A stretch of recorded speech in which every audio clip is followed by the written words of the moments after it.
Yeah, but that's not real rebellion. That's No. not real standing out, you know? That's pseudo, that's conditioned. Like Yeah. the sacred rebel is the one that chooses to walk his own way, the one that chooses to be a self, the one that turns away from the crowd, the one that turns away from the expectations, the conditioning, the obligation, and says, no, I'm going this way. There is something deep within my heart, deep within my soul that's pulling me in this direction. Mm, And the most courageous and honorable thing that I can do is honor that. mm, If I was to turn away from that, then, like you said, I'll be creating this discord and disconnect to myself that I mm. will pay for lifetimes. Yeah.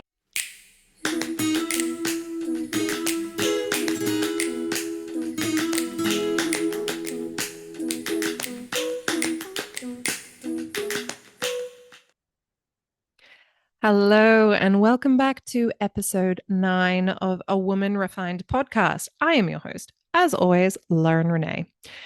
And this month on the podcast, we have a wonderful person and my good friend. That was very Donald Trump, wasn't it? Wonderful person, the best person I know. That's my best Trump impression. But a good friend of mine, Joel Rafidi. Now, you may know him. He wears many hats, so you may know him as many things.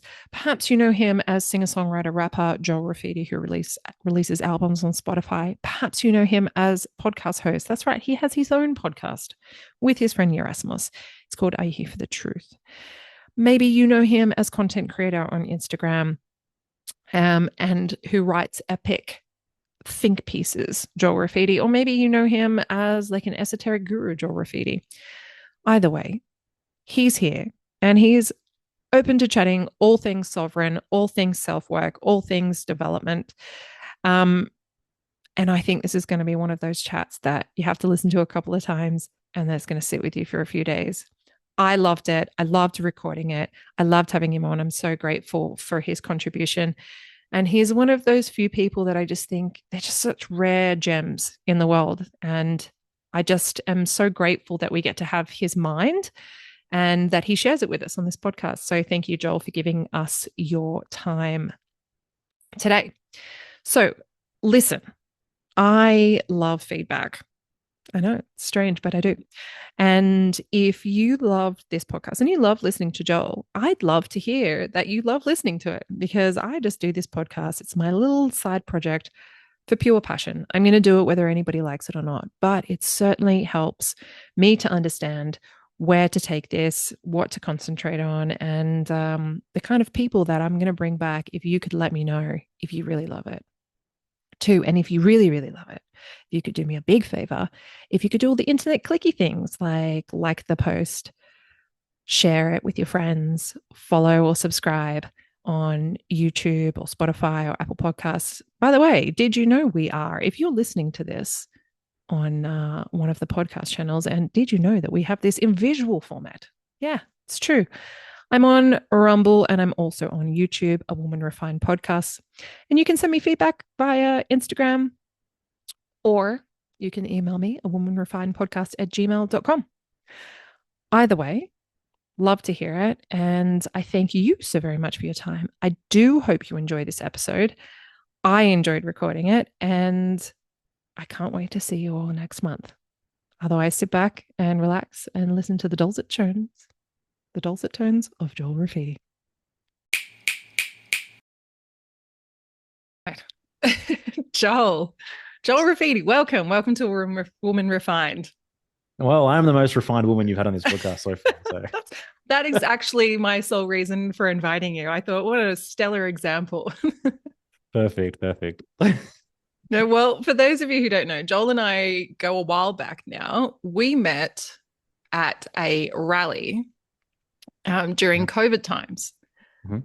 It was, I think it still stands as the biggest rally that we had in Australia. Oh yeah, It it was was it was huge. huge. And we didn't know each other at the time, but I was managing the stage and Joel was performing. One of the few artists that were around at that time who were actually doing music that was about what was happening. And yeah, I met you and your beautiful family there, and brought them up on stage so they could see Dad perform, which was really cool. Yeah, it And was special. we made a connection there and continued a friendship, which has been lovely. And I've watched you and your family grow and move to Mexico and add another addition to your family. Congratulations, Hmm. by the way. Thank you. And I've watched you start with Yerasimos, Here for the Truth, which has been, I would presume to say, life changing for you, correct? Oh, absolutely life changing. Oh yeah, in every single sense of the word, for sure. It's like, can you tell people a little bit about it? Like, because it's pretty unique. I don't think I know of any other program that's like what you guys do, including like a podcast and a community and all this kind of stuff that you guys have. Yeah, definitely. You forgot to mention that my better half was on a previous episode, and that's how people can, connect the dots as to who I This am. is But true. Yes. Course. Um, Here for the Truth was born in 2021 under incredibly synchronistic circumstances that, one could never really predict. You can only really connect the dots, looking back for sure. And basically, as we all know, there was a huge shit show that took place starting around March 2020. And people were forced to make decisions, shakeups took place. And I feel like what occurred back then, from my perspective, was the opportunity that was riper than ever for most people to either choose to live their life with greater authenticity or to kind of suppress their authenticity to a deeper degree Mm. and kind of, succumb to the shadows of inauthenticity, etc. And for me, how that affected my life personally was that I ended up having huge amounts of discord in multiple areas of my life, be it work, be it friendships, be it all the rest of it. My values were really forced to come front and center. And for the first time in my life, I was felt like I had to make decisions, and prioritize my values above all else. And so, yeah, I left the job I was working with in the family business around that point in time. And I just didn't know what I was going to do. I remember literally like one being like on my knees, like at night, just thinking, give me a sign, give me something. What should I move towards? What should I be doing? And like I was working in construction. My family, they build ready mix concrete wall panels and things like that. I just got my forklift driver's license. Like this was the future I had kind of had for myself. And it wasn't the future I was excited by any means. And I remember having the feeling multiple times, back then, like, I'm just succumbing to a life half lived, a life where, what I felt like my potential was never going to be connected to how I earn a living. Or, I would never have the time freedom to really pursue my creative expression in the way I would have really wanted to. Anyway, so yeah, I remember like just being like, what am I going to do? And then at the time, I was a big fan, and I still am a big fan, of a podcast called Unslaved, hosted by David Whitehead and Michael Tessarian. And the Here for the Truth story doesn't exist without Unslaved by any means Mm. whatsoever. And so I remember like, driving to work, I would do 1.5 hour transits from like South Sydney to Bowral, quite often, just listening to Unslaved episodes. And one of the episodes was called Awakening Somatic Intelligence. And the guests on that episode were Yerasimos, my now co-host and business partner, and his wife Sophie, just talking about the body as the shadow. For so many of us, we think the shadow is purely psychological. Yeah. But what role does the body play in holding the shadow? And that's something that we can talk about later as well. And throughout my listening of Unslaved episodes, as well as Erasmus's episode, I remember Michael kept making references to like the tarot and like divination and to astrology. And Michael was someone I respected so much. He was so psychological, so philosophical. I was like, what interest does this guy have in the tarot? And he mentioned he has a mystery school. And I'm like, all right, this sounds interesting. And so that night, when I was like literally on my knees, like, what the hell do I do? I just YouTubed Michael Tessarian Tarot, and there came up a video called Introduction to Taroscope's Mystery School. And what he was speaking to in this video just resonated with me on such a deep soul level. It's almost like one of those moments, that you pre-agreed to in your lifetime that you're going to enter into a world of resonance and information that just Yeah. clicks and feels so right and just awakened something in me. And I was like, this is very far-fetched to go from concrete to kind of tarot and astrology and divination. I mean, especially as someone who was raised as Jehovah's Witness, like Mm. these evil cards are the last thing that, I should kind of be playing with. Yeah. But nonetheless, I think I had just in my bank account to kind of pursue this. And so I purchased a membership to his mystery school. And from then on, for months, I would be at Thrall Library, just going through his course, going through his program, learning the cards, learning the tarot, learning the ins and outs of the major arcana, learning the connections between these images, the archetypes, our own psychology, Mm. what it means when you pull a card, how that works, and the mystery and the beauty of it. And this was a major rite of passage for me, like these months just being immersed in such rich archetypal imagery and knowledge intake. And this is like really the framework and the foundation of my psychological growth and understanding is through the tarot, which is something that, really means a lot to me. And so, I remembered, the episode I watched with Yerasimos, and I got so much value out of it. So I just literally sent him an Instagram message and just like your episode. Yeah, Lauren, you're frozen. Yeah, I'm here. You're frozen for me. Oh, In, cool, cool. All right, can you hear having me? All internet right. issues. I can hear you though. Yeah, yeah, great. So yeah, I remember. Oh, it is my internet connection. That's right. So I remember just reaching out to Yerasimos and saying, hey man, my name's Joel. I'm a, conscious hip hop artist from Sydney. I got so much value out of your episode with Michael. Like, thank you so much.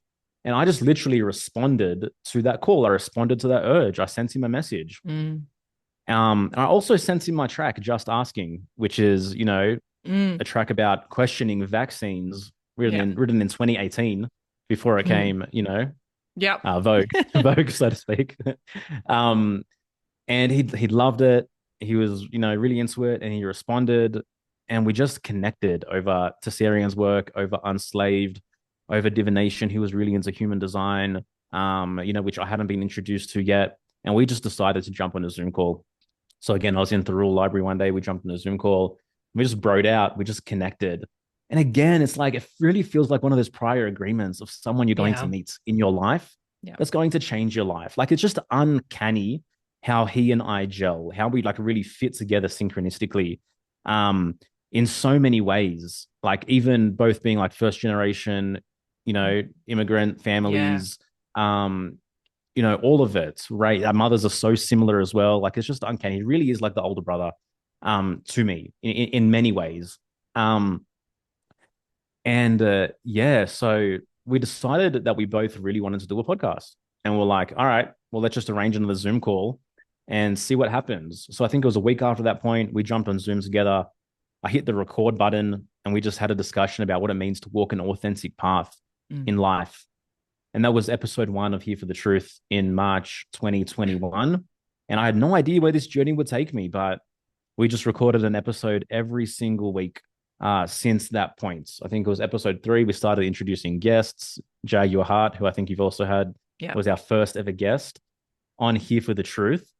And it just felt amazing to have these conversations, to dive deep, to talk about the hero's journey. And I think what really differentiates us is the foundation of everything that we do really is self knowledge. Mm. First and foremost, we've never ever prioritized the conspiracy out there. It's always Yeah. been about the conspiracy in here. Who am I? What are my unique gifts? Why am I here? Who is it that I am born to be? And yeah, this curiosity just kind of led us to have all these conversations, which have been a foundation for so much in my life. And, you find something that you really enjoy, that you really love, that you really resonate with. And you begin to think, like, how can I make my life out of this? Like, this is what I want to do more than anything Yeah. else. This is what I value. And so the question arises, like, how do we monetize this? How do we take it to the next level? And so in 2022, we put together Rise Above the Herd, which in my opinion is the, psychological masterclass in becoming who you were born to be, in deconditioning from, all the ways in which we betray ourselves and what really Mm. provides you with a core foundation of selfhood. And again, selfhood is a word that's just missing from the conversation. And that's a word that we really wanted to push out there. And so, yeah, February 2022, we launched the first round of Rise Above the Herd. And here we are, kind of 12 rounds later. We ran the business and ran the podcast for over 2 years without ever meeting each other in person, just purely over Zoom. thinking we Mm. never would meet because, the sentiment in Australia Yeah. during the heat of it was like, are we ever going to leave again? It literally was Yeah. that. Is this it? Did we hit that dystopic point where we didn't do enough and now we're going to be trapped and locked down? Well, we were also Uh, told that. We were we were told told you are that. We were never told that. getting out. And people forget that. Like this is what I find so funny about like the because I'm still in Australia. Mm. And when you speak to people here, there's a lot of like, oh, wasn't that bad? Oh, you're I being a know. bit I know. dramatic. And it's like, no, you forget. We were literally told you will never be allowed to see your family.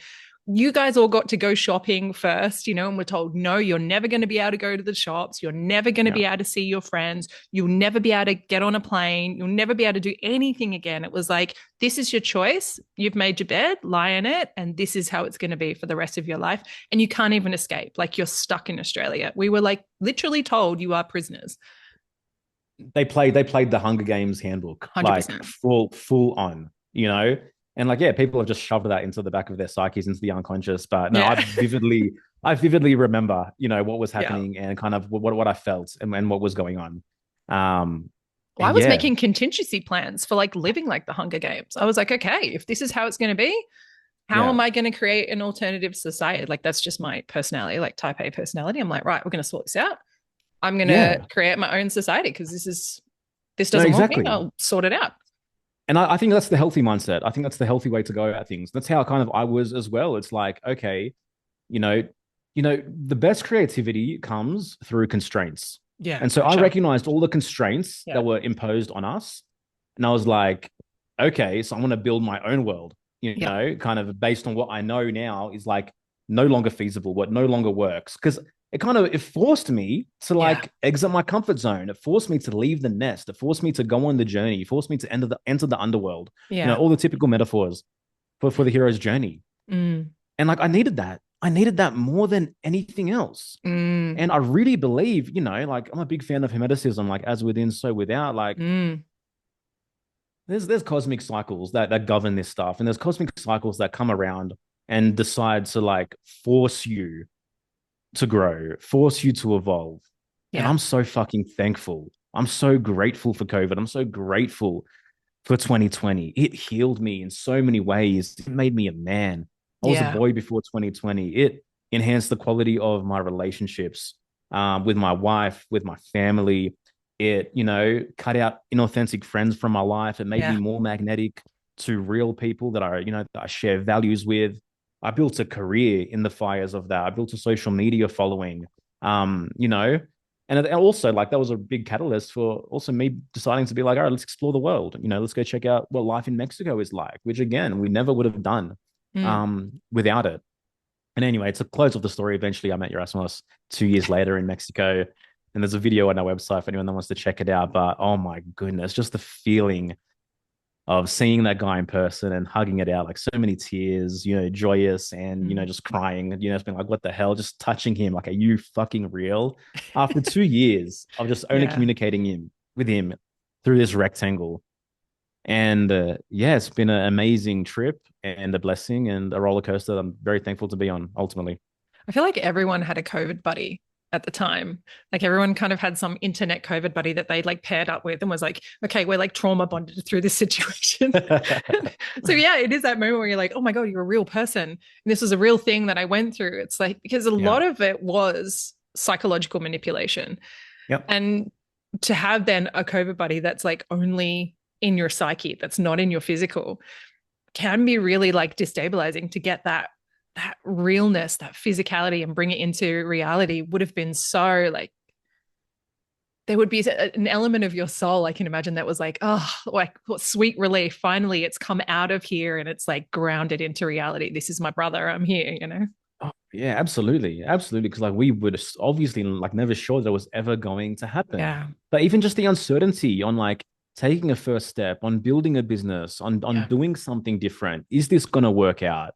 And like all of that are rites of passage that you have to go through, like, Yeah.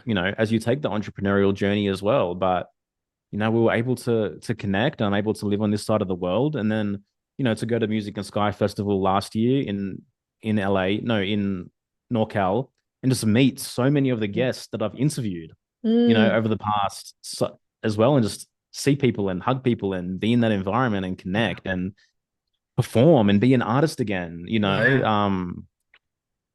But yeah, it's like ever since that point, more than ever, like my world is made based on my values, and Mm. that's never going to change again. I'm never going to slip back into, automaton kind of living. I wanna ask you about how, and I, if go as deep as you want to into this, because it's obviously going to be a bit Mhm. personal. But I know with your religious upbringing and then Yep. introducing the tarot and the mystical school, and then all of this stuff that comes up with the psychological aspects that you do, which you and I have a very similar view of. And I don't Yeah. know too many people who actually view it the same like we do. Like it's very rare. Yep. I find, especially in the online space, people are usually very black and white, and bringing in the self, because especially with religious upbringing, self is like down here Yep. and it's not a good thing. And then you've got obviously the mystical school, you've got other gods, you've got you know devil tools. How did your conditioning unravel with that, and then having that you be that person in your family constellation, how did that affect everything? It's a big question. Yeah. Yeah. It is a big question. So like nothing in our story is ever accidental. Mm. Everything in our story has a meaning and has a purpose. And even if that purpose isn't obvious now, the purpose becomes obvious later. And so, I think I chose to be born into a Jehovah's Witness family. Like I feel pretty confident about that because my story doesn't really exist otherwise.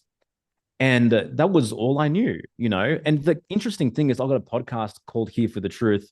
Jehovah's Witnesses refer to themselves as the truth, or the Truth Society. Yeah. So it's interesting how all these things interweave.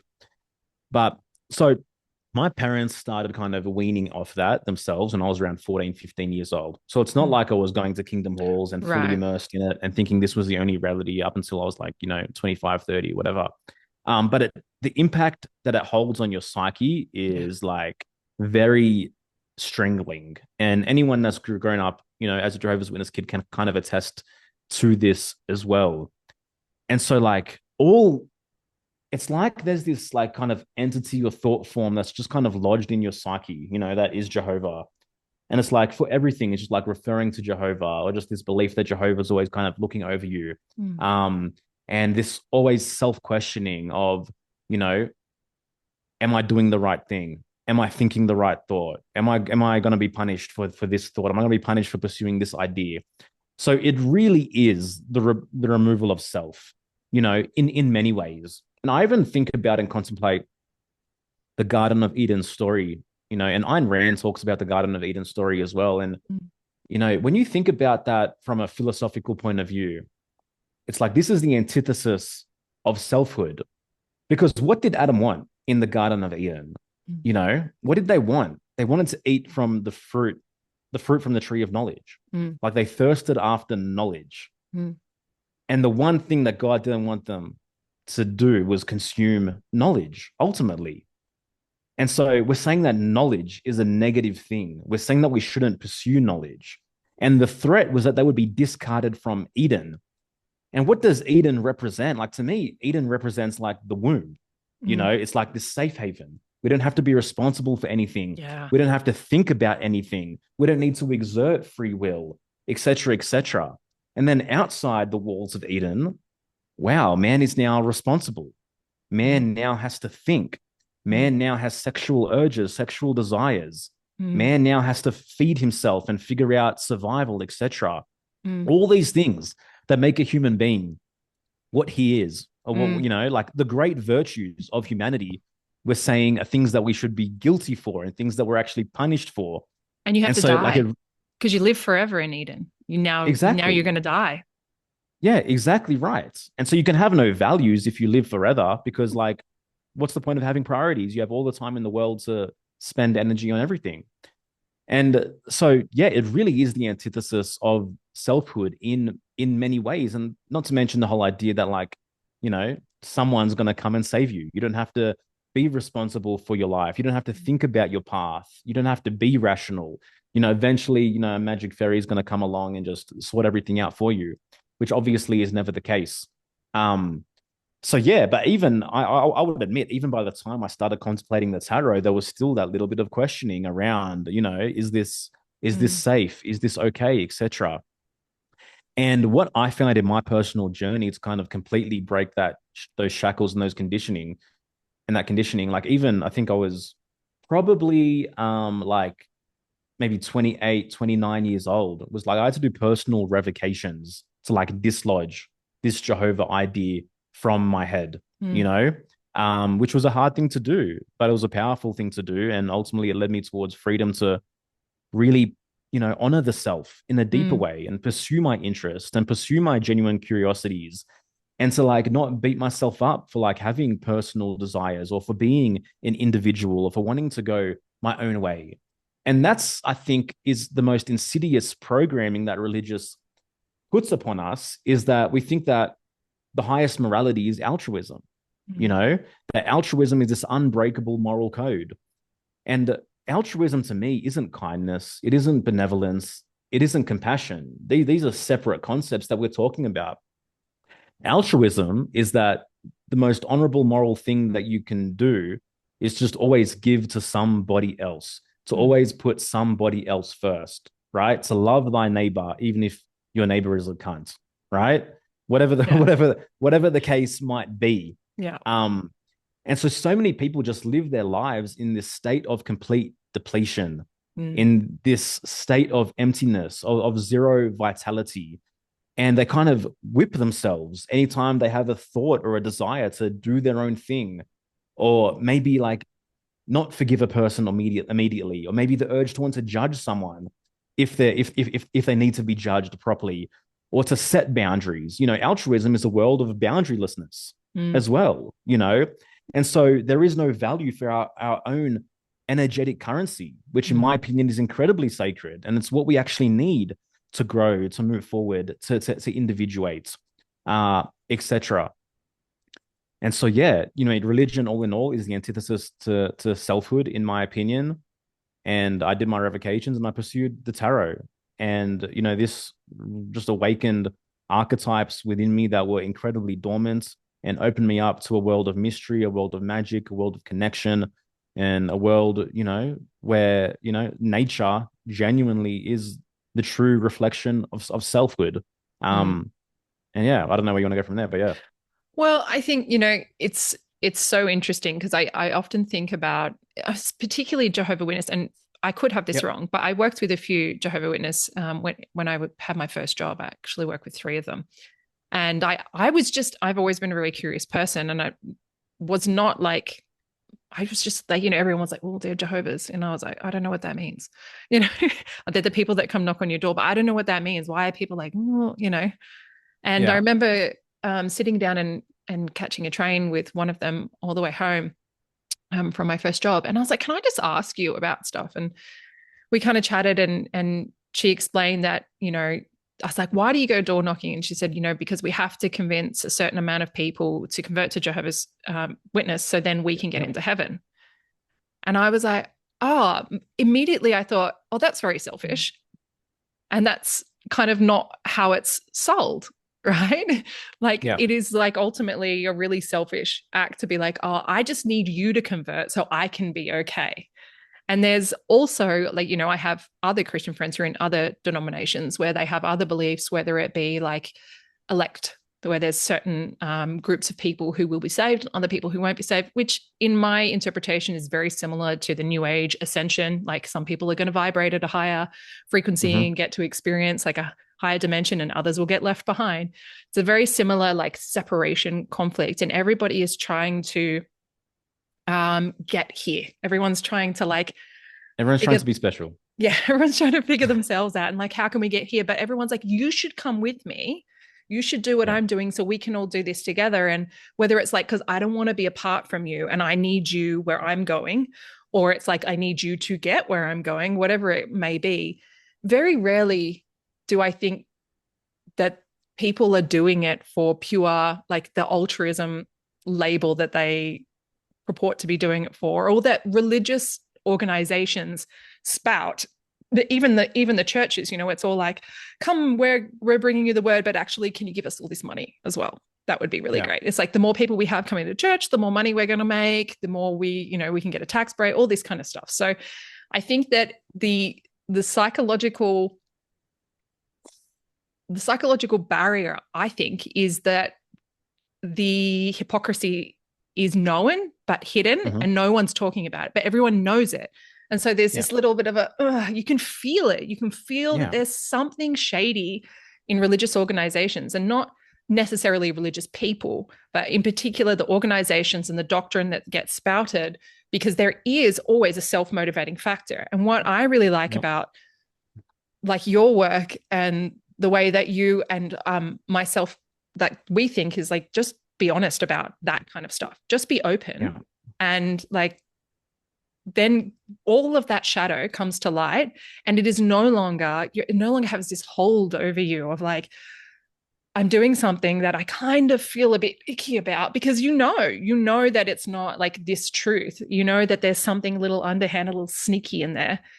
It's And an impossible standard. yeah, No one can actually be purely altruistic yeah, in that sense, and so this contradiction which you're speaking to very eloquently, it just continues to eat away at people, yeah, and more the persona becomes, oh, I'm this super nice altruistic person, like, yeah, here, have everything, oh, I care about you so much. But it just becomes more and more performative because the yeah. persona becomes more and more disconnected from what's really happening within the person. Mm, And like deep down, the premise isn't, let me just give to you and not, mm, have anything in return. Like, there is deep expectation from yeah, these people when they give.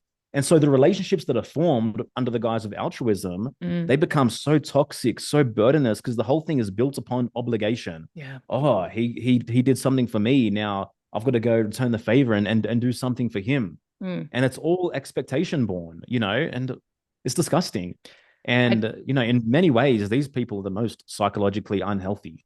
Mm. I did a post about this. Well, not a post. I did a Q&A, and someone asked me about how to stop being a people pleaser. And I was like, you are not a people pleaser. You're a self pleaser. And it was, the person DM me, they're like, oh, you really kind of hit me there. And I was like, you're not doing this for someone else. You're not Yeah. saying yes to this person because you really want to help them. You're saying yes to them because it feels good for you, under the guise of, I'm such a nice Yeah. person and I give everything to this person. It's bullshit. It's all Yeah. bullshit. This is for you. And once you see that shadow and you acknowledge it and accept it and feel the shame and feel the guilt and integrate that and be like, okay, it's a manipulation. I was doing Mhm. this thing to manipulate someone else because it feels good for me. No one's going to do something if it feels particularly bad. It's getting a need met, even if that need is uncomfortable. It's a familiar feeling, and familiar is more good feeling in your body than unfamiliar, even if it's Yeah. bad. Yeah. So that once you recognize that, this is how you break it. Like once you recognize and go, oh shit, everything that I think that I'm doing for someone else and therefore feel resentful towards them because I'm pushing past my own boundaries is actually for me, then it's like you can't lie to yourself anymore. And then you have to start assessing your decisions based on the truth within yourself and what you actually want to do, and be like, oh, am I doing this because I genuinely want to help someone, or am I doing this for me again? Yeah. Yeah. And it Exactly. breaks Exactly. down that whole programming. Yeah. To me, I consider altruism to be like the electric fence that kind of keeps the herd in Mm. place. Like every time you try to kind of escape or climb out of the crab bucket, like there's this self electrocution that happens, which says, no, The keep greater playing good. small. Exactly. That's what it is. Keep playing small. And like, Yeah. the question is like, what's wrong with genuine, rational selfishness? What's wrong with doing something for yourself? Yeah. And like selfishness has such a bad rap. Ayn Rand has a whole book behind me called The Virtue of Selfishness, but it's just to act in one's own self-interest. Mm. And to act in one's own self-interest means to respect yourself, means to honor yourself. It Mm. means to actually honor God in the deepest sense, because you're honoring the unique purpose Yeah. that you have on this planet, in this world, you know? Yeah. And so the people who push altruism are the people who have the least worth, or at least feel as though they have the least worth. They feel as though they're the least productive. They feel as though they're the least capable of providing for themselves. And so it has to be, no, everyone needs to give to each other. Everyone needs to share the fruits of everyone's labor, right? Yeah. Particularly with me, but everybody share together. Yeah. Exactly. Yeah. Yeah, Yeah. exactly. It's an interesting concept because it's this is like the biggest criticism that religious people, well, religious organizations get is hypocrisy. Like there's Yep. so much hypocrisy. And it starts at the top and it makes its way all the way down because it's, that principle, as above, so below. It's gonna be reflected, the microcosm of the macrocosm, as within, as without, it's all these sayings. It's going to be reflected. This is the planet of polarity, of balance, of Yep. we're just like a mirror for each other. So it's the funniest thing because it's so insidious. It's in every level and it's inside all of us, but no one wants to talk about it. Mm-hmm. And when we keep that hidden, when we like don't communicate with each other and we're not honest with ourselves, let alone other people, that is what I think is actually more sinful than anything else. Because for Of me, course. sin is like disconnection from God, disconnection from source, disconnection from truth. And that for me, that separation is sin. Yeah. So I can't think of anything more sinful than to lie to self and Yep.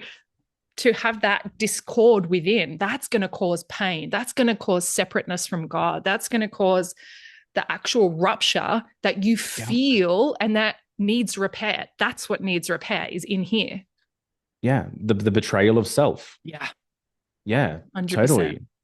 But I mean, what's the point of being a self when you can just live your entire life a victim, atoning for sins which you never committed? Like that's 100%. so much easier, Yeah. And you then you know? get to be just like everybody else, special. Everybody gets to be special. Like we're all Yep. special, right? And everybody gets to be an individual. Everyone's an individual who's got an individual victim journey who like needs a special award about it. It's like, well, if you've got a victimhood, I've actually got one worse. Just so you know, I've actually got a Vic- way worse one. the victimhood Olympics. Yeah, it's great.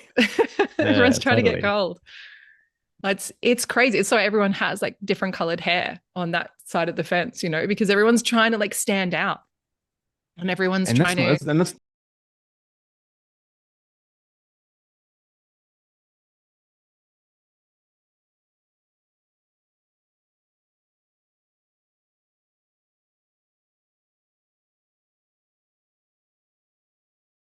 yeah, but that's not real rebellion. That's No. not real standing out, you know? That's pseudo, that's conditioned. Like Yeah. the sacred rebel is the one that chooses to walk his own way, the one that chooses to be a self, the one that turns away from the crowd, the one that turns away from the expectations, the conditioning, the obligation, and says, no, I'm going this way. There is something deep within my heart, deep within my soul that's pulling me in this direction. Mm, And the most courageous and honorable thing that I can do is honor that. mm, If I was to turn away from that, then, like you said, I will be creating this discord and disconnect to myself that I mm. will pay for lifetimes. Yeah. Yeah. It's really like that's always been, in particular, my friendship groups. That's always been my role. My dynamic in the group has always been that disruptor who's been like, no, no, Yeah. I think I'm going to say the thing that nobody wants to say, and everyone's Yeah. going to hate me for it, and it's going to be very difficult. And then I've had to learn to sit in the uncomfortability. That's Yeah. been a real asset that I've had to build up because it's uncomfortable. And I've had it many, many times, and I've had really toxic versions of it where I have taken it to places that are not okay, not healthy. And I was young and I have to work through that. And I'm not a perfect person by any means, but Yeah. that's something that I've come to as an adult now has been like, okay, I know now how to sit in that really uncomfortable feeling of separation from the crowd, saying the Yeah. unsayable, thinking the unthinkable, like really having to be like, this is uncomfortable, but I'm going to lean into it anyway. Because if I don't, what's going to be more uncomfortable is having to be with myself afterwards, knowing that I didn't. And I have to make a choice. And everybody has to make that same choice. It's not like I'm special. Everybody has to make that same choice every day in their life, whether it's your relationship or your job or with your family or with your friends or whatever it may be, or even your online presence. Like there are so many people that I know who live completely different lives online that they do in real life. Yeah. Some people don't Yeah. even believe the things that they say online, which is just mind blowing to me. But they say things that get clicks, that get likes. It's all these are Then little micro moments, micro decisions that you make. that make up who you are. Yeah. And then they can't get off the validation cycle, you Yeah. know? The pain of reconciling who they really are is like far too much to bear. And so they Pandora's just, box. yeah. Because once you look at that too, once you like crack that door open and you acknowledge that, if you acknowledge that, that means that you then have to go back and look at your whole life and realize all the places in your life where you were disingenuous and inauthentic and you lied and you manipulated and you did all the things that are hurtful and you self-betrayed, and fuck that. No one wants to look at that. That's scary. That's too much. It's too much. So That's just shadow keep it work close. 101. Yeah, just keep it close. Well, that's what happened, I think, in 2020 and 2021 when people could see very clearly what was happening. That's like, cognitive dissonance. You can see Yeah. very clearly what's happening, but your brain won't allow you to see it because it's too overwhelming. If you acknowledge that, you have to acknowledge everything else.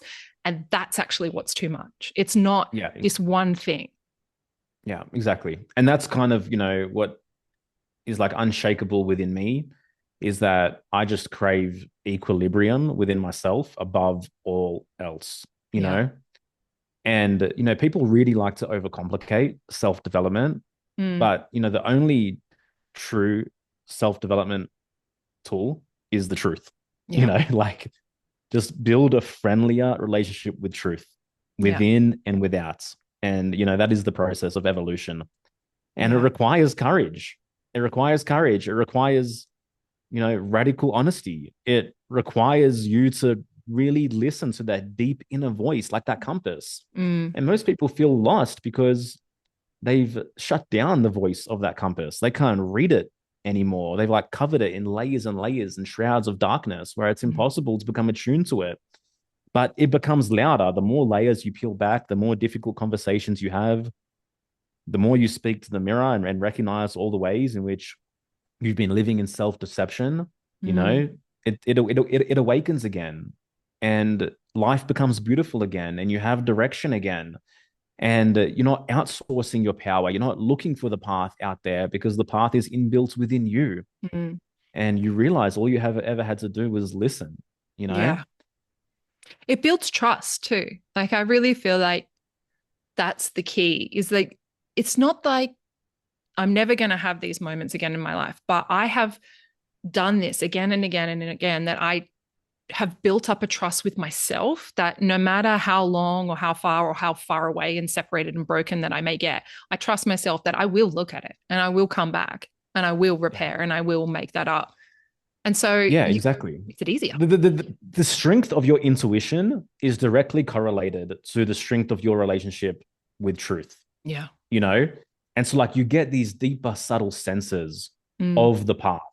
Your bullshit meter becomes more attuned as well when you sense it out there in other people as well. Mm. But yeah, there's that self-trust, which is that intuition, which is like, I know I'm gonna find my way. Mm. I know that voice is going to continue to speak to me and to guide me, and I'm going to get those hints and those cues, and I'll be able to follow that path. Mm. For sure.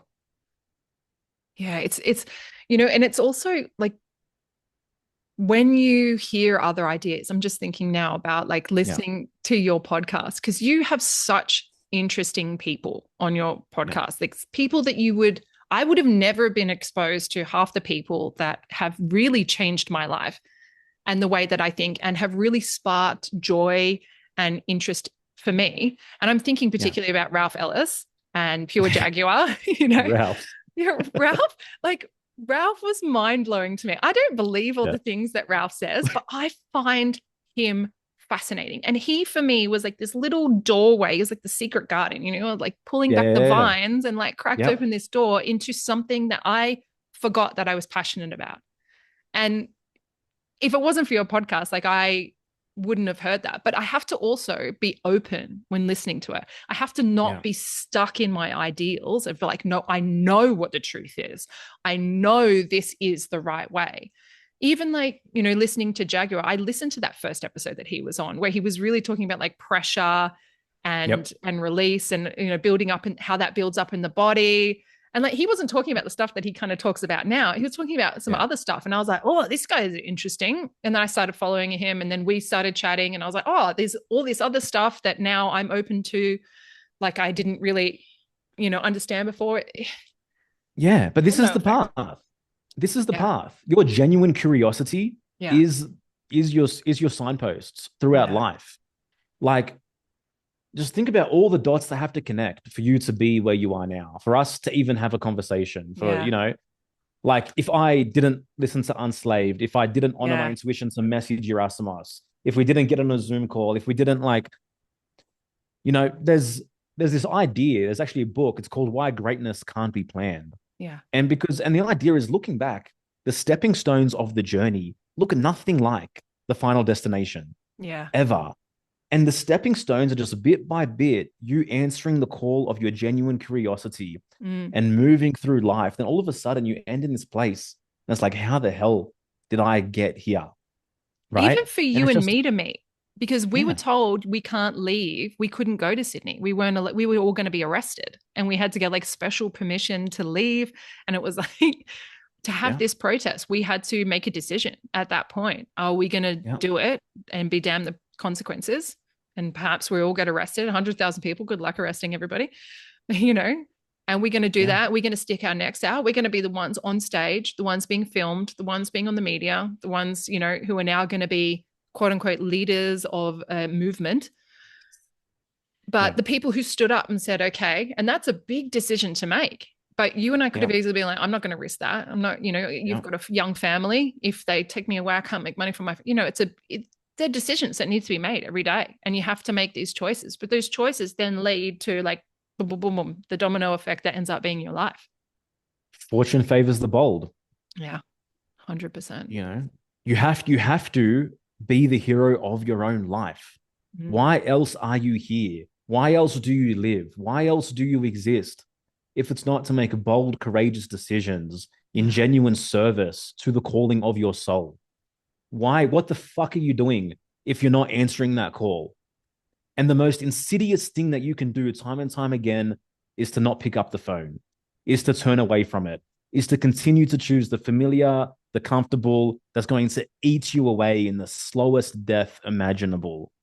Mm, And it's never too late to turn the ship around. It is never too late to claim the reins, to claim the captainship of your life once again. But it's asking you in the beginning to turn towards the light and to mm, make these difficult decisions, these heavy decisions, to face all the self betrayal, to face, mm, all the dreams that have been squashed, all the dreams that you were given, all the things that you wanted to do, all the times you wanted to stand up and you didn't, all the times you wanted to say something else and you didn't, you know? mm. And it can happen at any point, but, we need to start turning towards the truth. And that's the only thing to do, in my opinion, is, well, why else are we here? So, what do you think about NPCs then? Like people who just, do you think that there's a role for people who are just going to be non conscious?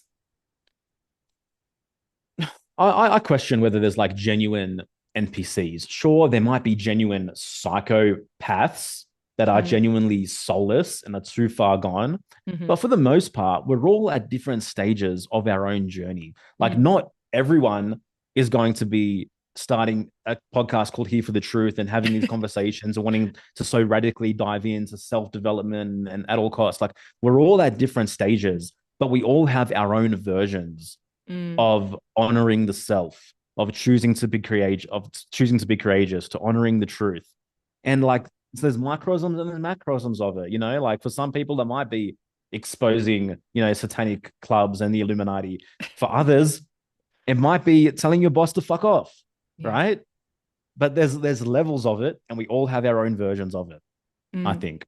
Yeah.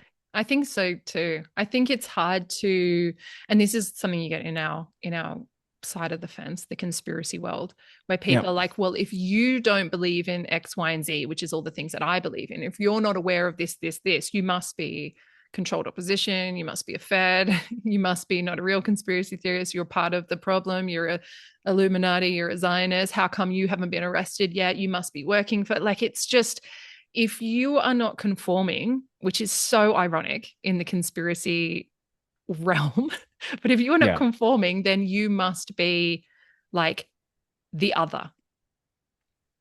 Yeah, it's just another form of collectivism. Yeah. Collectivism isn't just mainstream normies, NPCs. Like there's layers of collectivism, and collectivism Yeah. is very strong within the Yeah. quote unquote truth and freedom community. Like Mm, it's labeled with neon signs freedom, but within it itself, it's the antithesis to freedom.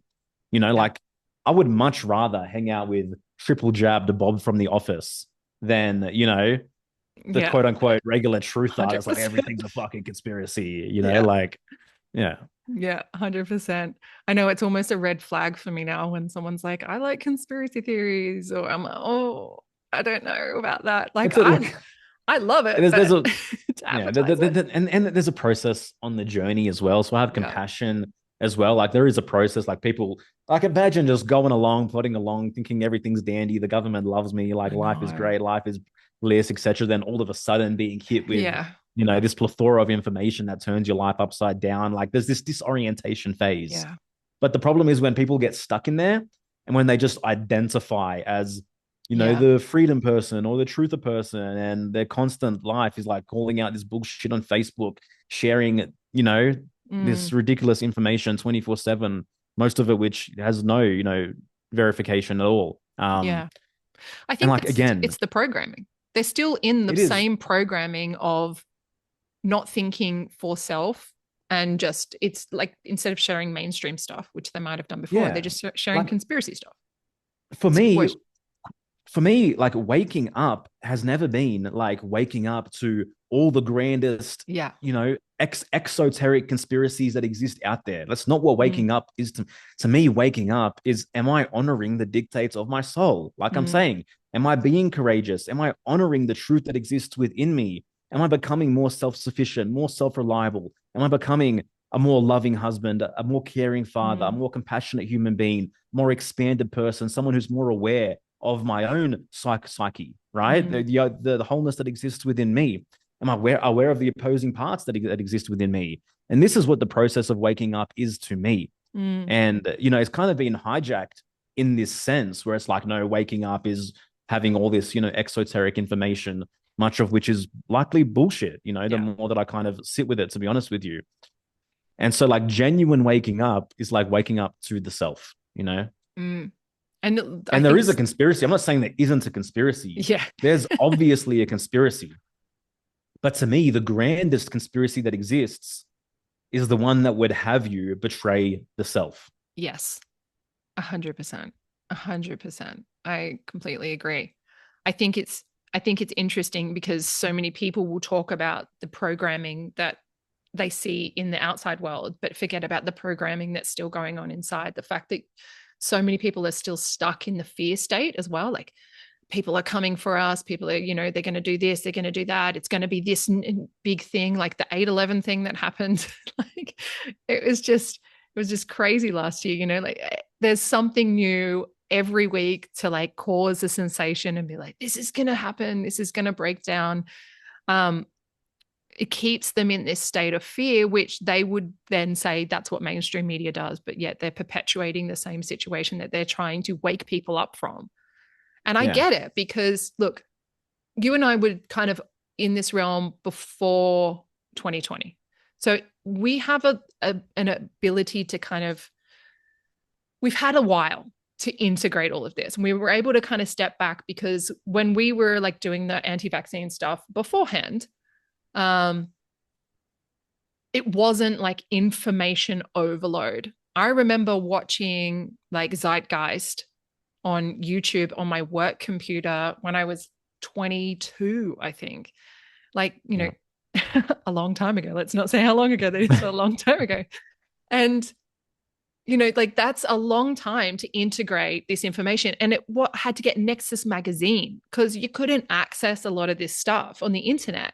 You had to like be drip fed these things and you had to Yeah. sit there and think about it for a little bit and be like, oh, but then you go out into real life and no one else you knew was kind of talking about it. So you had to just kind of, it was a very Yeah. slow integration process. I remember finding out about like health and vaccines and then being like, oh, look at myself and my own health journey. And it wasn't just like what I really feel for these people who kind of came to this information in 2020 and 2021, where it was like onslaught.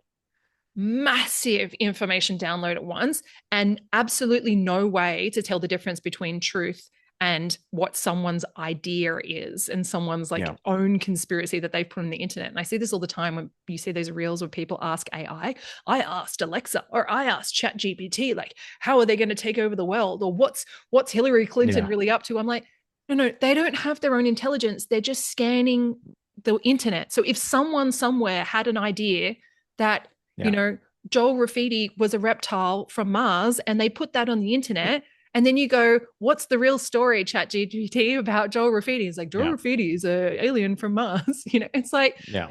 that's where they're getting that information. It's not like they have access to some top secret documents that they are suddenly telling you all the information because they're more intelligent than you.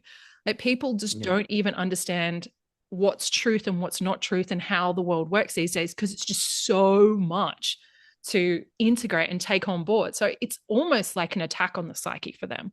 And I feel for them. Yeah. Yeah, It's a totally. lot. And I mean, it's like the question begs, like, can you ever know the truth out there Yeah. completely? Like, can you ever know the full story? Are you ever going to, right? And at some point, like, you just have to admit to yourself that it doesn't really fucking matter, Nope. right? There's some insidious bullshit going on out there. I can't control it. Yeah. But whoa, I've got my own life. I've got my own body. I've got my own partner. I've got my own kids. I've got my own dreams. Mm. So, like, where are you putting your energy? Yeah. Right. And to me, like, this is why it's so important to know thyself. And like, Mm. a big part of knowing thyself is knowing what do you value, Mm. right? Because what you value is how you're going to prioritize your energy in any given day. Mm. And so, if your value is like genuinely just sitting there 24/7, consuming and regurgitating this information, then I think you need to check yourself because it's not going to lead you to wholeness, Yeah. to peace, to harmony, to pride, all these things, all these great Mm. human emotions, feelings. Yeah. It's This is the thing. It's like searching for the truth, right? And you have the podcast, I hear the truth. But the truth is, like you said, we will never ever know what because there is objective truth and there's subjective truth, right? But we will never ever know because we're all perceiving through our own filter, and our own filter is based on so many different things that make up who we are, whether it's genetics, whether it's environment, whether it's, things that we come in contact with in our daily lives. We all perceive that with our own filter. So truth is only going to be where you're feeling fully aligned within yourself, Yeah, because there is totally. you're never going to get to the quote unquote truth. And I find that, to circle back to religion, I find that really hard to swallow when I'm told this is the truth, this is the way. Yeah. When This Yeah, go ahead. this is the fallacy of certainty. Yeah. You know, the the human psyche that really hasn't, undergone genuine self-work, it craves certainty. It Mm, craves stability. It craves black and white thinking. And this mm, exists in religion. It even exists in the truth community, mm, So like it has to have this foundation of, oh, I know, I mm, know, I know. Because uncertainty is scary, right? mm. But the reality is that you can never know. So you have to get comfortable with Yeah. uncertainty. And like all human knowledge is prone to error. So Yeah. like even the most favorite ideas that you have right now that you hold most dear, there has to be a part of you within that's like, but this could also be wrong. This can't be complete, Mm. right? There Yeah. might be something that comes along one day and kind of shifts that and adjusts it and it Yeah. morphs. And we have to be able to stand in between the tension of those opposites, Yeah. right? And hold that and contain that. And to me, that's what psychological self work, that's what a movement towards wholeness is. It's like, sure, we can have our best guesses, Mm. but that's kind of all we ever have, our best guesses. Yeah. 100%. Yeah. And sitting in that uncertainty is, I think, I genuinely think, is where the work is. Like that is the scariest place to be. And the scariest thing to say is, I don't know. Mm-hmm. Like, and it's so hard. And people don't understand, like, this simple act is so hard to just say, I don't know. I don't know what the truth is, but here's what feels right for Yeah. me. Here's what feels good in Yeah. my body. Here's where I want to go with it. Yeah, exactly. Exactly. And like that's liberating to me. There's Yeah. so much freedom in those statements that you shared. Yeah. But we've all been programmed to pretend to be certain, to Mm, pretend to be sure, to derive our self-worth, yeah. right? From certainty. It's like, but you Yeah. mean this is, we've been shown over and over again throughout history that everything that we are ever certain about changes, whether it's Yeah. like round earth, flat earth, whatever it may be, from like different religious ideals that were around for many thousands of years, and then they shift and they change to your own personal life where, I used to be a feminist and now I'm not a feminist. You think certain things like parenting. No one actually knows what is the right way to parent. Yeah. Everybody is just giving it their best fucking guess. And you can have Yeah. every child psychologist, but who says that psychology is right? Who says Yeah. that, you know what I mean? And people say, well, it's science, it's provable and you can replicate. But even then, science is always wrong. Science is always changing. Everything's always evolving. We're using like 1% of our brain. So who knows? Like we could discover a new invention tomorrow that disproves a whole bunch of things that were proven today. And Yeah. it's that Exactly. level of being uncomfortable with that. It's so funny because, to circle back a little bit, this was my journey in 2020, was around safety. Was feeling very, very unsafe. And I sat down and had a chat with my friend Ragnarok Survival Stew, who is ex special forces, ex commando, and is like one of my best mates. And when all this kicked off, I was like, okay, Stew's going to take care of us. And he was like, man, I live 2 hours from you and we can't travel. Like, I can't take care of you if something happens. I was like, what if they're going to put us into camps? What's going to happen? And he was like, well, you have to figure it out. I can help you figure it out, but you're going to have to come up with a plan for yourself, how to create your own sense of safety. So that's actually where my journey went in 2020 and 2021, was like, how do I create safety for myself? And after going deep into like, okay, I have to have this and this, and then I have to be certain with this, and I have to have this plan, what actually created safety for me was knowing that I have got myself. So being okay with not knowing what's going to happen, but knowing that I will be there for me and I will Yeah. figure it out. That is like, oh, that's actually what created safety. What creates safety is to lean into the unsafe parts of myself and of the world in that moment. And that is so like, it's ironic, and people can't grasp that concept that actually what you crave, you have to go towards what is the scariest thing, and then you will Yeah. get what you are craving. Yeah. The cave you fear to enter holds the treasure you seek. Yeah. Joseph Campbell. Yeah. And it's true. It's true time and time again. Yeah. But that's what we're being called towards. Like that evolution doesn't exist Yeah. without you entering the cave time and time again. And it doesn't matter where you are on your journey. There's always those threshold moments where it's like, all right, I'm gonna make a choice here. Am I gonna let scarcity run my life? Am I gonna Yeah. let uncertainty run my life? Am I gonna let fear run my life? Or am I gonna develop a deeper faith and trust than ever before, that when I move with courage and I move towards truth, that I'm supported, Yeah. that God's got me. Yeah. That was huge for me, really being like, no, actually, I've never been homeless. I've never been without food. Even if I'm down to my last dollar, somehow I'm able to survive. I have been so taken care of. It feels like I'm not taken care of, but actually, let's look at the truth of this reality. I have always been provided for, and there is always enough for me. And I got to stop thinking that I need to have this, this, and this to be provided for. But when actually, let's look at the reality. And that gave me such a sense of peace, like, oh, I'm totally taken care of.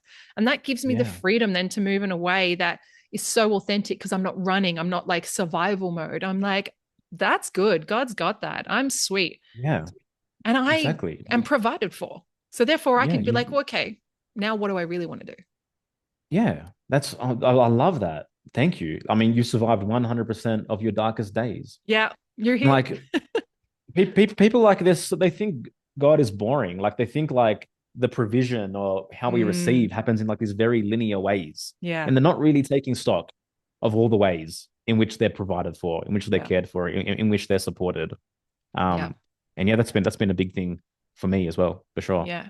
I shared Yeah. a little um, reel thing the other day that was like the magic that you're looking for is in the work that you're avoiding. And I Yep. see it every few years, and every few years it's like, oh, such a good reminder. And it always comes at a time where I'm in, because I think this works for everybody, where we go through a cycle of like deep self work, and then we get a bit of a rest, a bit of respite, a bit of Yep. integration time. And then we're deep in it again. And for me right now, I'm deep in it with my relationships in life, where I'm just cleaning up unsaid things. I'm cleaning up these moments that actually happened in like 2020, 2021 with friends that maybe moved a little bit this way and I moved a little bit that way. And there's like a chasm in there. There's like a little Yeah. rupture. And I'm having to have difficult conversations where we're cleaning that up. And Yeah, yeah. it's You, hard. you reclaim so much energy in Yeah. that process because there's so much psychic bandwidth that's tied Yeah. up in these little unsaid things, these little unsaid conversations, Yeah. and you're like recalling that all back home to be utilized for Yeah. your true purpose. And the irony is, you think, oh, it's so much energy to have those conversations. Like, oh, I just don't have the energy for that right now. I don't have the time for it or whatever. Like, oh, it's just so much work. Maybe it's just better to just not. But actually, Yeah, you're so right. You're so right. When you actually it's, go it's there into for that a work, reason. yeah, It's there when for you a go reason. into You that think about it work, for a reason. yeah, It crosses your mind for a reason. Like, yeah, deal with it. yeah. And that's the And that's like, listening. yeah, that's the listening. But that's how subtle intuition can work and it can operate Mm, as well. It's like, what is this thing in my field? And getting really curious about that. mm, Why does that thought keep coming in? Why does this person keep appearing in my dreams? Right. yeah, And then that's the thread that you're being asked to pull. yeah. And there's something there. 100%. Yeah. 100%. And it's uncomfortable. Like, it's not a fun process. It's like, this is a process that I'm like, oh, this is painful. And it all Yeah. comes at once for me. I'm like, I've got to do like 3 or 4 different relationships where I'm like, we're working it out. But at Yeah. no point has anybody been like, no, Yeah. I'm not doing that with you. I'm not working it out. Yeah. Everyone's been like, all right, we're getting into it. We're going to work it out. We're going to clean it up. And it's like, Yeah. when you come out of that process, when you realize, oh, we're all on the same page, we're all feeling the uncomfortability. And that brings you closer together, because then you two uncomfortable people against the problem. And then it brings you into like love and cohesion and peace, that you're working together towards a Yeah. solution, because you actually come back to love. You come back to Yeah. loving each other. And that is so much nicer than separation. But you have to be uncomfortable in the Yeah. separation first to come back to the oneness of love. Oh, yeah, exactly. Exactly. Because if you fear the separation, Yeah. then you taint the possibility of love Yeah. as well, right? Because if you fear saying something that you think might sever or might create a Yeah. chasm, then that's how you enter this codependent, people-pleasing relationship with Mm. friends or whoever it might be. And you start collecting the unsaid things, Mm. you know? And so you're right. You have to be comfortable in the separation Mm. and honoring the fact that truth is the ultimate reconciliation tool. And if the Mm. separation needs to occur for a period of time, it needs to occur for a Yeah. period of time. Yeah. And just Yeah, trusting that process, being like, okay, that's where we're at right now. And it's a sneaky thing, that trusting the process thing, because there can be an avoidance in that, I find, where you're like, oh, I'm just trusting the process, but actually totally. you're disengaging from the process. And that was like my thing, where I was like, no, it'll all work out. But actually what I was doing was avoiding stepping deep into the uncomfortability. So Yeah. it's checking yourself every time. It's There's amazing. definitely there's a level of discernment that's Yeah. required in terms of, am I avoiding, am I just rationalizing with trusting the process, whatever will be, right? Mm, Or have I genuinely like shared and said all the things that yeah. I need to say, Yeah. and then you're trusting the process from that point forward. Yes. Yes, Yeah. exactly. And this is where it's your programming, and you have to undo your own programming. And that Yeah. is, you got to check yourself. It's Constantly. yeah, it's a difficult scenario. And I think that's what, I mean, correct me if I'm wrong, but I think this is what your program does, right? It teaches people how to do this. Well, I mean, for sure, it's a deep part of it. Our program is basically deconditioning you from all the ways in which you betray yourself. It's highlighting to you the parts of your own psyche that are keeping you stuck in the familiar, keeping you stuck in the comfortable, and it's moving you towards the uncomfortable. It's turning your gaze slowly towards it, towards the truth, towards the light, and realizing that the breakthrough that you crave is in that cave, that proverbial cave that we're talking about, you Mm. know? And yeah, I mean, the program's deep. I can't, share every single aspect of it, Yeah. here, but it's just a deep reclamation of selfhood, is coming back home to self in the most profound ways, I think. So who are your like people that you go, okay, these are the people that I, look up to, that I mentorish type people that push you. Yeah, great question. I mean, there's been many along the road. I feel very blessed to, like, have many mentors and to have, people who have inspired me and pulled me forward. Um, Michael Tossarian has been a huge catalyst for me, a Mm. huge part of my personal self-development, and someone I'm very lucky to, like, kind of now call a friend, and having recorded 3 podcasts with him. And, um, in terms of like teachers, philosophers, ideas, Ayn Rand played a huge role in my Mm. life. She was a major catalyst in me reclaiming and learning to honor what it means to be an individual. To me, Atlas Shrugged is the greatest fictional book ever written. Mm. And it's so rich with philosophy and so imbued with her ideas. Because, so much of kind of what we see around us is this idea of the hatred of the good for being the good.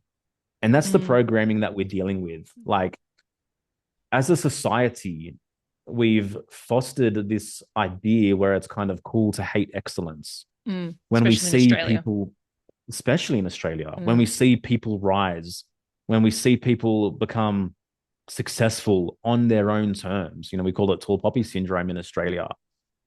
And, you know, for me, like, she was huge in kind of deconditioning from that programming and just really attuning me towards what it means to be great, towards what it means to be an individual, towards having a healthy relationship with money and learning to respect and honor money again, and decondition from these ideas that, money is the root of all evil, and, rich man bad, poor man good, whole Robin Hood syndrome, which we're just fucking fed down our throats through media, through Hollywood, in so many ways. Like, in every single movie, like, the rich guy is the bad guy, the poor Mm. guy is the moral guy, is the good guy. Yeah. And just the way that impacts our psyche is, Yeah. like, incredible to kind of think about in terms of how it keeps us playing small. And then Nathaniel Brandon, who is the father of self-esteem, for sure. And honestly, the fourth one is Yerasimos. I feel very blessed just to spend so much time engaged in that brotherhood. And Mm. he's just taught me so much and pulled me forward in so many ways. I mean, he's got 10 years on me, So yeah, being able to just get that constant reflection.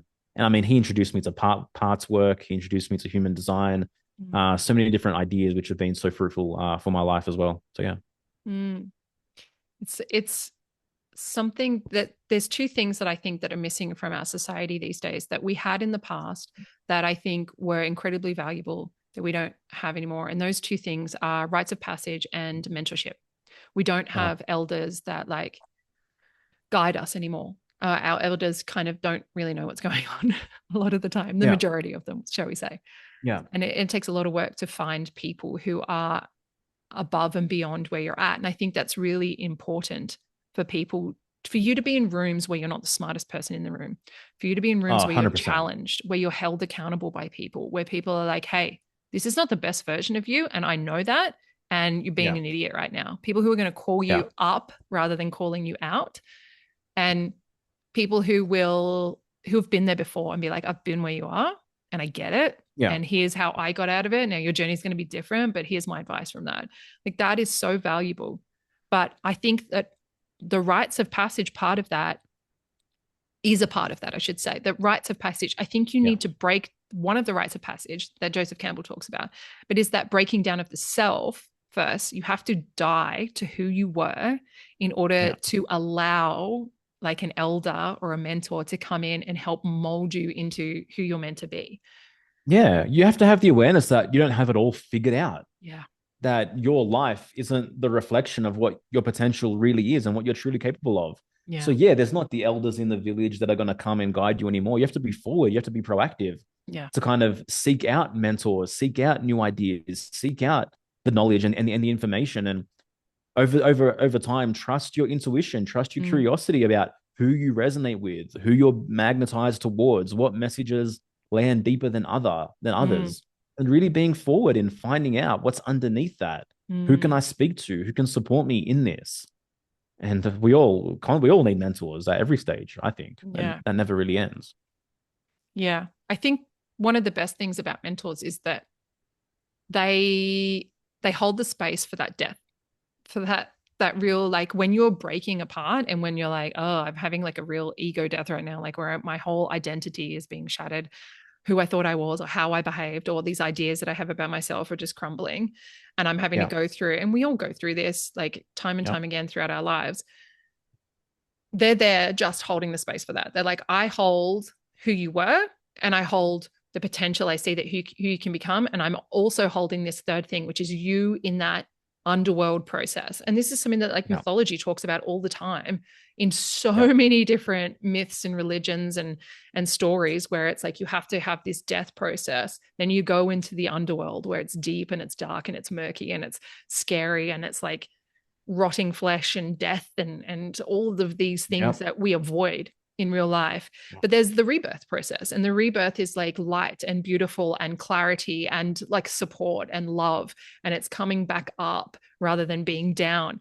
But in no way is one better than the other. It's like it's almost a cycle that we just keep going through and through. It's this process yeah. that is human. It's the story of the human psyche. Like we Yeah. can never escape it. Like that's literally like imbued in reality.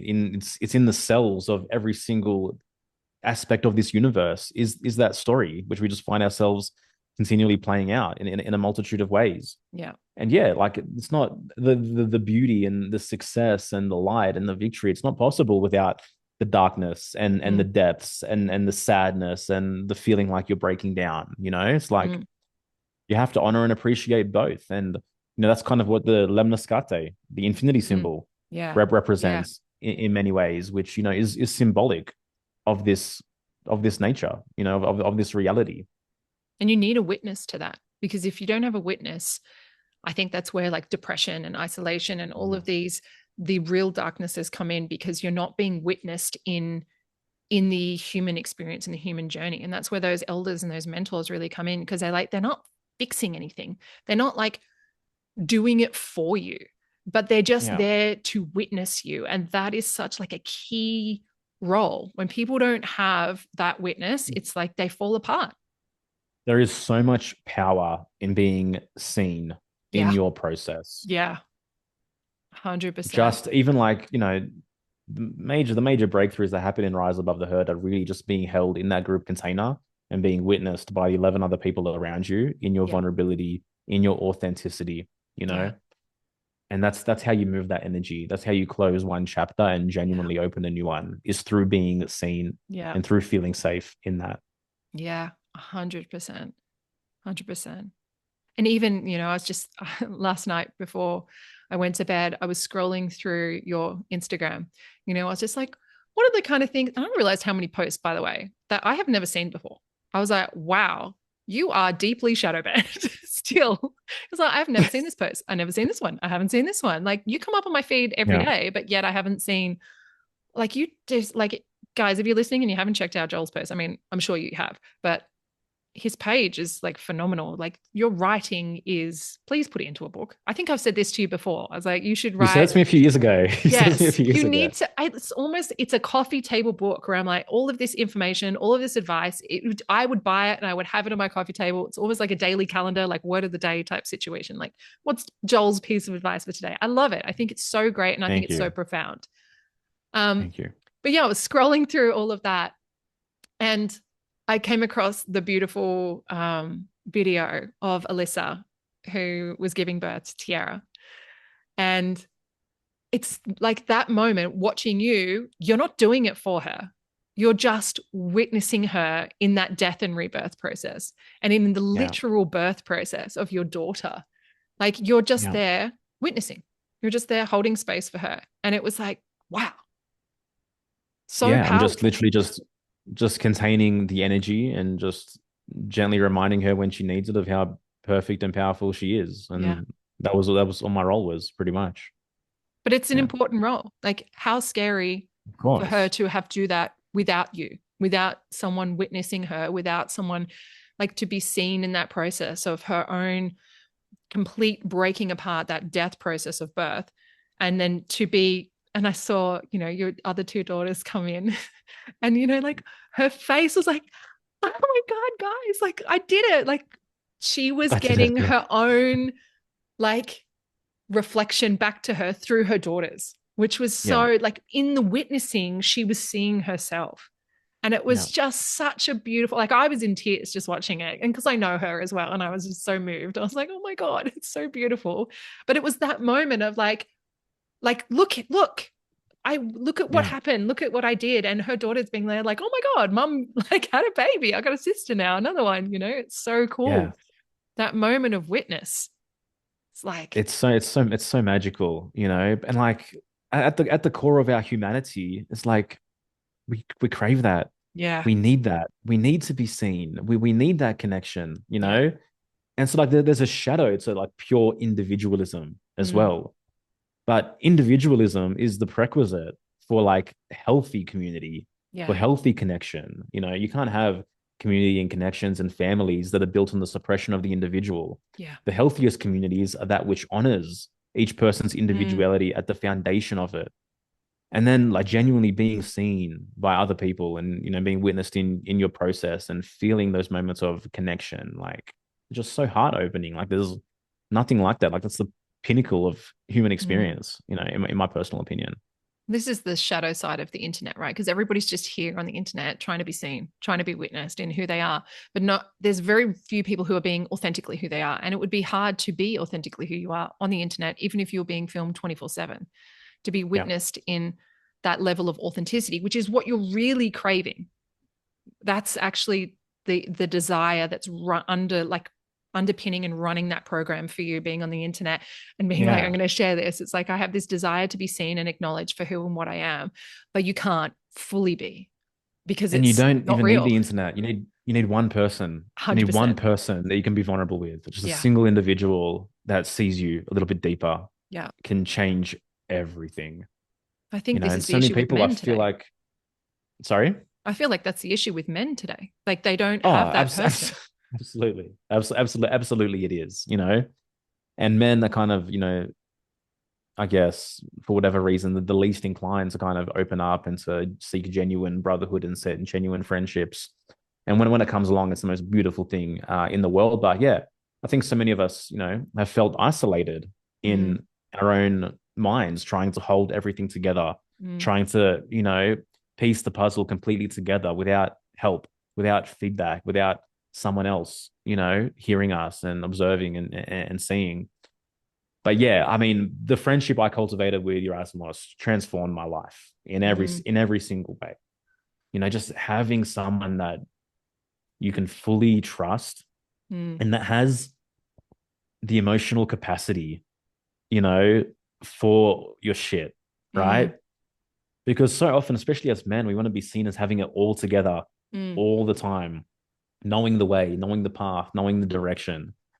And then sometimes you just need to, look to a friend and be like, I don't fucking know what the hell's going on right now.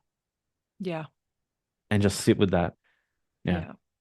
Yeah. So I think the statistics around men and their isolation is so heartbreaking. So many men don't have anybody to talk to. They don't have like Yeah. friends. So many grown-up men don't have genuine friendships. They might have Yeah. like bros that they go out and get drunk with, but they don't have Yeah. genuine friendships. They don't have anyone they could genuinely talk to. The suicide rate for men is like through the roof because of this one thing where they don't have anyone to witness them in who they authentically are. They're so afraid to be who they authentically are and they feel like they have to hold it together, and it's so deeply saddening, losing half of the Yeah. population.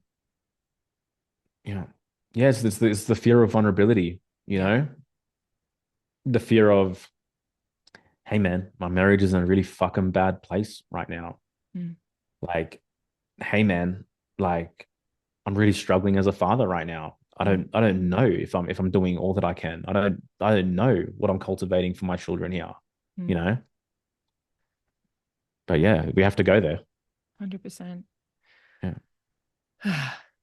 Well, in saying that, I feel like we've gone very, very deep here. And I feel like everybody has seen and witnessed us if they're watching or if they're listening. I Um, feel so heard. I feel so heard right now. thanks for sharing your vulnerability, Joel. um, so thank you. Thank you for coming on. I think it's a No, good thank place to kind you. of wrap it up. I want to kind Um, of honor you because like I've known you for like 5 years now and just seen you in your process. And like you're amazing, you know, and just the human being in front of me right now, and like the journey that she's been on, and the very obvious awareness and consciousness of the journey that you've taken, and like the kind of psychological wholeness, you know, that you have now is really incredible. And you know, you're so right. Like in the beginning, I remember like all your videos with what's his name, Ragnar, whatever it was, yeah. like all homesteading, getting our shit together, you know, blah blah blah blah, whatever it might be, and then your journey from like the exoteric levels of safety into recognizing the intrinsic esoteric safety that I need to cultivate Mm, within myself. So yeah, it's just an honor and blessing, you know, it's to see you as well. thank you. That's so nice. No, that's the Yeah, truth. it's been a big journey for me. I mean, you know, no one's going to avoid the journey. Like even though I say like we were into this before it was cool, you know, we didn't Yeah, escape having to go through our own shit. And like everybody had to go through. It's just like you were saying at the beginning, different levels of like awakening and awareness, and different levels of yeah. deepening. And it's never ending. No one's going to get to healed or like awake enough. Thank you. Thank you. There is no final destination that No, is awake. There is no final destination that is healed, right? no, You're constantly in this process of yeah. awakening, of healing, if you choose to be. Yeah. And no one's doing it right and no one's doing it perfectly. Everyone's just doing their best.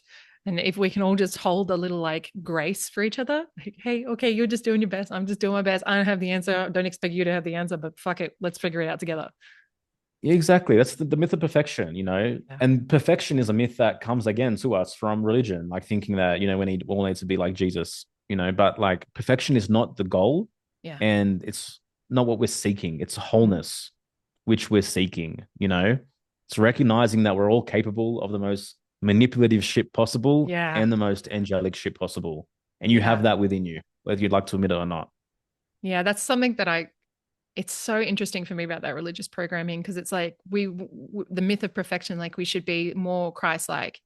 And then it's like, but you're a piece of shit human who is a sinner and is Yeah. never ever going to reach that perfection, and you should be punished, but you're lucky that we're not punishing you because Yeah. someone died so they could be punished, so you don't be punished because you're a pos, you know. Like it's the Yeah. insidious like whiplash that I get there of that programming is full on. But it I feel like that is the journey. It's like realizing that you have both, you are both, and it's your choice to Yeah. embody one or the other, and to not punish yourself when you slip back. It's like we're all Yeah. going to do that. It's just like, Yeah. Exactly. again, like maybe you slip back here, but then next time you only slip back to here, and then Yeah. it's okay. You're working through it. Everybody's no one's perfect and no one can be perfect, but Yeah. that's part of being human. It's like don't Yeah. punish us for being human. That's why we're here to be human. We're here to make mistakes. We're And here to feel. yeah, and like the most powerful work, tangible work that you can do, like in the beginning, is just recognizing your own punisher, right? Yeah, yeah, Recognizing your own inner critic that yeah, like is the pharaoh just cracking that whip every yeah, single time that you step out of line.